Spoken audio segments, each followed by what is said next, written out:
ہم بہت سی چیزیں بھول جاتے ہیں. میں ابھی کرتارپور کوریڈور گئی ہوئی تھی اور وہاں میری ملاقات راستے میں رکتی ہوئی گئی تو چونڈا کی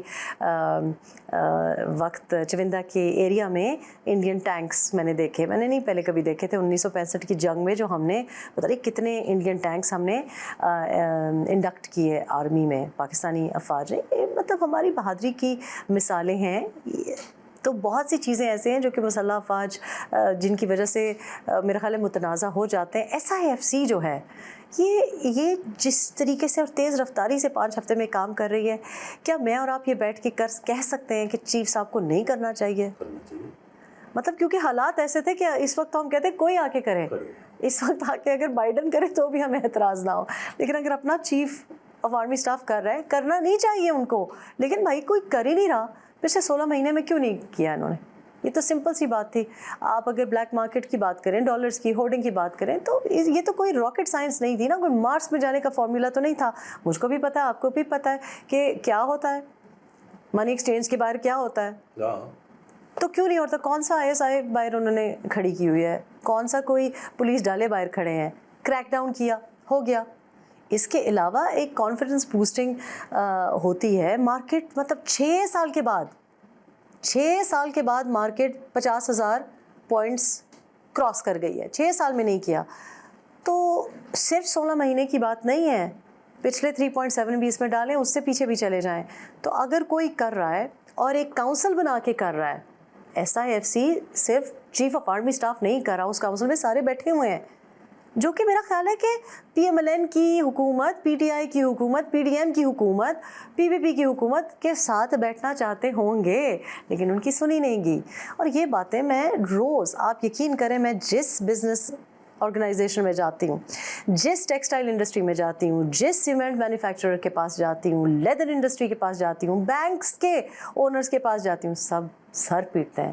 پاکستان تحریک انصاف کے چیئرمین نے میری بات نہیں سنی, اسحاق ڈار صاحب نے میری بات نہیں سنی, زرداری صاحب کے ٹائم کا حوالہ دیتے ہیں سندھ میں. مطلب سمپل باتیں لوگ کہتے ہیں. تو اگر کوئی آپ کو بینکر کوئی بات بتا رہا ہے, اگر کوئی آپ کو بزنس بتا رہی ہے کہ بھائی 22% انٹرسٹ ریٹ پہ ہم نہیں اسٹارٹ اپ کر سکتے, ہم نہیں بزنسز کریٹ کر سکتے, تو اگر آپ نہیں سن رہے تھے تو اس میں چیف آف آرمی اسٹاف کا آج قصور ہے.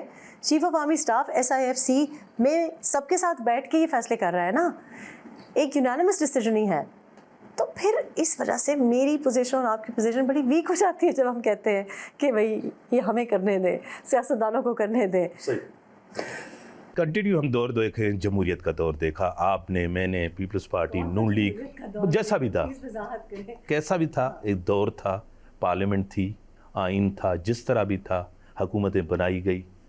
اب بھی دیکھ رہی ہیں آگے چل کے جس طرح PTI کو لایا, اب بھی سلیکشن ہی ہوگی, اب بھی سلیکشن کی طرف ہم جا رہے ہیں. دیکھیں, کسی تجزیہ نگار کو میں سن رہی تھی اور ان کی بھی تھوڑا سافٹ ویئر اپڈیٹ ہو گیا ہے. انہوں نے کہا کہ جب تک لوگ سلیکٹڈ ہونا چاہیں گے تب تک سلیکشن ہوتی رہے گی. تو پرابلم تو ہماری پولیٹیکل لیڈرشپ میں ہے, پرابلم تو ہماری پولیٹیکل پارٹیز میں ہے. کس پولیٹیکل پارٹی میں ڈیموکریسی ہے؟ آپ مجھے بتائیں. جن بڈھوں بابوں کی میں بات کر رہی ہوں, یہ کیوں مجھے پارٹی والے بات کر رہے ہیں؟ آپ کسی کنسٹیٹوئنسی میں نام لیں, میں نام نہیں لے سکتی کیونکہ میرے سوشل انٹریکشنز ہیں, میرے دوست احباب ہیں, کوئی فیملی اوور لیپس بھی ہیں, پھر مجھے فیملی سے کال آ جاتی ہے, میں تو کسی کے بارے میں بات نہیں کر سکتی. لیکن بات یہ ہے کہ اگر آپ کمپرومائزڈ ہوں گے تو پھر آپ کمپرومائزز کرنے پہ بار بار مجبور ہوں گے. پہلے لاڈلا کوئی اور تھا, اب لاڈلا کوئی نہیں. اب لاڈلا کوئی نہیں ہے.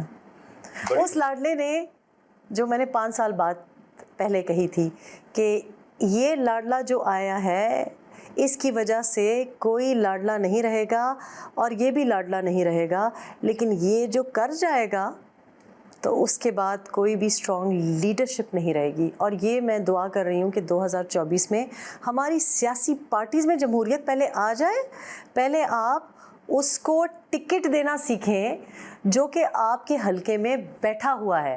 آج دیکھیں, میاں نواز شریف کو ریسیو کریں آپ, میں محبت سے آپ کسی کو ریسیو کرتے ہیں, آپ پھولوں کی ان کے اوپر بوچھاڑ کرتے ہیں, سلوگنز سناتے ہیں, ٹھیک ہے, لیکن اگر ایک نوجوان لڑکے کو ایک عجیب طرح سے گاڑی چلانے پہ سن روف میں سے باہر نکل کے میاں دے نعرے وجن گے کے اوپر ٹکٹ مل جاتا ہے, یا ایک بڈھے بابے کو اس وجہ سے ٹکٹ مل جاتا ہے کہ وہ 5,000 بندہ کسی طریقے سے پورے کر کے لے آ رہا ہے.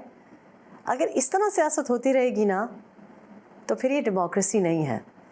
اگر یہ ہمارا کینڈیڈیٹ سلیکشن کا معیار یہ ہوگا کہ کس کی نمبر پلیٹ آئی ہے اور کس نے زیادہ سلوٹ مارے ہیں, تو پھر یہ ڈیموکریسی نہیں ہے. تو جمہوریت پہلے ٹکٹس میں تو دکھائیں, ہمیں پتہ چلے, سینٹ کی سلیکشن میں تو دکھائیں, اس کے بعد ہم گلا کریں نا آرمی سے.